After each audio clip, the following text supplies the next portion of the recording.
ядрообразный мавзолей, вернее его остатки, которые находятся в Нижнем Джарахе. Есть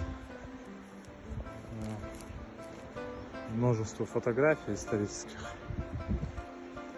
где запечатлен отчетливо мавзолей.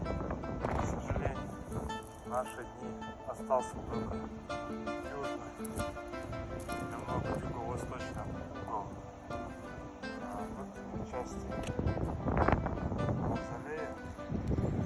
Вот он идет таким овальным образом. Входит под землю. Видно структура овала. Вот фотография, где на дальнем фоне боевая башня. Сейчас мы его обнаружили. По факту поставим на учет остатки ядрообразного склепа.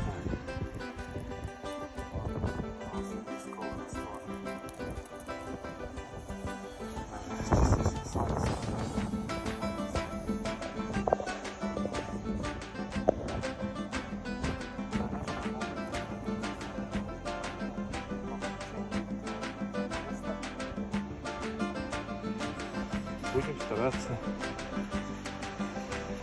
всеми имеющими способами такой значимый объект